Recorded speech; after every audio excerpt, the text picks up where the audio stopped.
আসসালামু আলাইকুম আরহামতুল্লাহি ওবারাকাতুহ। পৃথিবীর ইতিহাসে ইসলাম একমাত্র ধর্ম যার যাত্রা শুরু হয়েছিল ইকরা তথা পড়ো বাক্যের মাধ্যমে, অর্থাৎ ইসলাম তার সূচনা থেকেই মানুষকে জ্ঞান চর্চায় উৎসাহিত করে আসছে। বরং বলা যায় ইসলাম জ্ঞান চর্চাকে দিন চর্চার অংশ বলে ঘোষণা করেছে। পবিত্র কোরআনে জ্ঞান ও প্রজ্ঞার চর্চাকে নবী রসুলদের অন্যতম প্রধান দায়িত্ব বলা হয়েছে।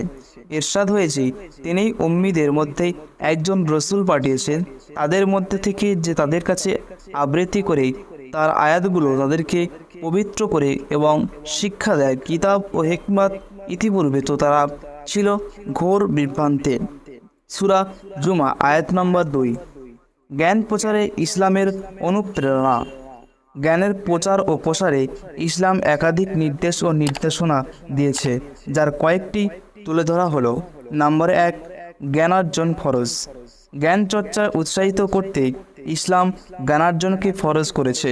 রাসূলুল্লাহ সাল্লাল্লাহু আলাইহি ওয়াসাল্লাম বললেন, জ্ঞানার্জন করা প্রত্যেক মুসলিমের উপর ফরজ। সুনানে ইবনে মাজাহ হাদিস নাম্বার 224। নাম্বার 2, জ্ঞান বিতরণ জ্ঞানী দায়িত্ব। আল্লাহ যাকে জ্ঞান দান করেছেন তার দায়িত্ব জ্ঞান বিতরণ করা।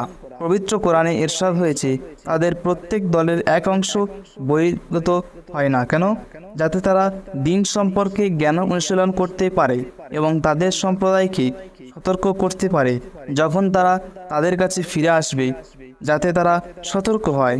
সূরা তাওবা হাদিস নাম্বার 122। নাম্বার 3, জ্ঞান গোপন রাখা পাপ। জ্ঞানী ব্যক্তির জন্য অর্জিত জ্ঞান গোপন করা পাপ। এইভাবে তাকে অর্থ উপার্জনের মাধ্যম বানানো নিষিদ্ধ। মহান আল্লাহ বললেন, স্মরণ করো যাদেরকে কিতাব দেওয়া হয়েছিল, আল্লাহ তাদের প্রতিশ্রুতি নিয়েছেন, তোমরা তা মানুষের কাছে স্পষ্টভাবে প্রকাশ করবে এবং তা গোপন করবে না। তারপরও তারা তা অগ্রাহ্য করে তুচ্ছ মূল্যে বিক্রি করে। সুতরাং তারা যা ক্রয় করে তা কত নিকৃষ্ট। সূরা আলী ইমরান আয়াত নম্বর 187। রাসূল আকরাম সাল্লাল্লাহু আলাইহি ওয়াসাল্লাম বলেছেন, কাউকে যদি জ্ঞান সম্পর্কিত কিছু জিজ্ঞাসা করা হয় এবং সে জানা সত্ত্বেও তা গোপন রাখে, কিয়ামতের দিন আল্লাহ তাকে আগুনের লাগাম পরাবেন। সুনানে আহমদ, আবু দাউদ হাদিস নাম্বার 3658। নাম্বার 4, অনুপস্থিতদের কাছে পৌঁছে দিতে হবে।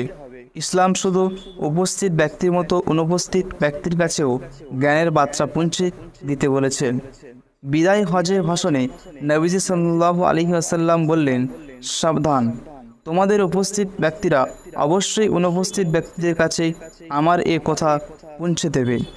এখানকার উপস্থিত ব্যক্তিরা যাদের কাছে আমার কথা পৌঁছবে তারা হয়তো উপস্থিত শ্রোতাদের চেয়েও অধিকতর সংরক্ষণকারী হবে। সহিহ বুখারী হাদিস নাম্বার 76। নাম্বার 5, জ্ঞান আল্লাহভীতি অর্জনের মাধ্যম।